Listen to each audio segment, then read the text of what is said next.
বারান্দায় এসে চেরির অপরূপ সৌন্দর্য দেখে মুগ্ধ হয়ে গেলাম।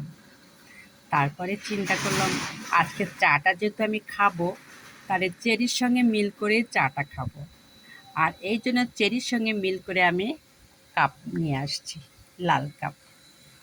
কারণ চেরির সঙ্গে লাল কাপে চা খেতে অনেক ভালো লাগবে। চেরি যেমন সুন্দর, আমার কাপটাও তেমন সুন্দর, চাটাও দেখুন খুব মজা হয়েছে। অনেক চিন্তা ভাবনা করে আমি চেরির সঙ্গে চা কাপ মিলিয়েছি, কারণ আমার চেরি ফুল পছন্দ। বিশেষ করে এই চেরি আসার পরে আমার বারান্দাটা আরও সুন্দর হয়েছে। বারান্দায় আসলেই অনেক সুন্দর লাগে। শুধু চেরি এখানেই ফোটেনি, চেরি আরও অন্য অন্য জায়গায় ফুটেছেই। দেখুন, আমার হাতে কাপ থাকাতে আমি দেখাতে পারি না, কারণ আমার কোনো ভিডিও ম্যান নাই। আমি নিজে একাই ভিডিও করি, একাই আমি সব কিছু করি। এই জন্য আমার অনেক সুন্দর সুন্দর ভিডিও আমি আরও করতে পারতাম, কিন্তু পারি না এক হাতের জন্য। আর এই জন্যে আমি বলছি, চেরির সাথে আমি কাপ মেলে আজকে সকালকার আমার চা। আমি চাটা খাবো আর চেরিকে দেখব, কারণ ইদানিং চেরি খুব সুন্দর হয়ে আসছে। দেখুন, আমাদের চেরির মতো আমরাও এরকম সুন্দরকে খুব গুরুত্ব দিই। যেমন আমি চেরিকে খুব গুরুত্ব দিচ্ছি চেরির সৌন্দর্যের কারণে, কিন্তু এটা আসল কথা না।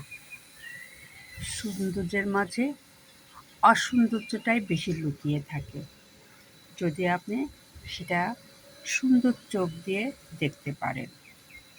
আমরা একটা সুন্দর মানুষ দেখলে খুব অবাক দৃষ্টিতে তাকিয়ে থাকি, আর পিছনে বলি অনেক সুন্দর মানুষটা, সে মেয়ে হোক আর ছেলেই হোক। কিন্তু তার পেছনে যে আরেকটা পর্ব আছে, সেটা আমরা কখনোই কিন্তু যাচাই করি না। সেটা হলো ব্যবহার। এই জন্য আমি বলি, চেরির সৌন্দর্য যতই থাক না কেন, চেরির আগে ব্যবহার দরকার। আমি ব্যবহারকে অনেক গুরুত্ব দিই, আমি সুন্দরকে গুরুত্ব দিই না। সব সময় যার ব্যবহার ভালো, আমি সব সময় তার কাছে থাকি। সে কালো হোক, কুচকুচে হোক, আর বিশ্রী হোক, আমি ব্যবহারটাকে বেশি গুরুত্ব দিই। এই জন্য আমার কাছে সৌন্দর্যটার মূল্যায়ন কম। চেরি ফুল বিদায় চেরিকে আমি একটু গুরুত্ব দিচ্ছি, কিন্তু মানুষকে আমি এত সুন্দর গুরুত্ব দিই না। আমি গুরুত্ব দিই ব্যবহারকে। চেরির কোনো ব্যবহার নেই, চেরি ফুটেছে আর ঝরে যাবে। এই জন্যই চেরিকে আমি ভালোবাসতেছি, পছন্দ করছি। এই দেখুন কত সুন্দর লোক নিয়ে আসছে চেরি। এই জন্যই বলবো, সৌন্দর্যে আমি পাগল না হয়ে ব্যবহারে আমাদের পাগল হওয়া উচিত। ব্যবহারে মানুষকে মূল্যায়ন করা উচিত। সুন্দরকে মূল্যায়ন করতে গেলে ক্ষতিগ্রস্ত হতে হবে, আর ব্যবহারকে মূল্যায়ন করতে গেলে আপনি মানবিক শান্তি পাবেন। আর বেশি বলতে চাই না। চেরির সঙ্গে ম্যাচিং করে এক কাপ চা খাচ্ছে, এই দেখুন।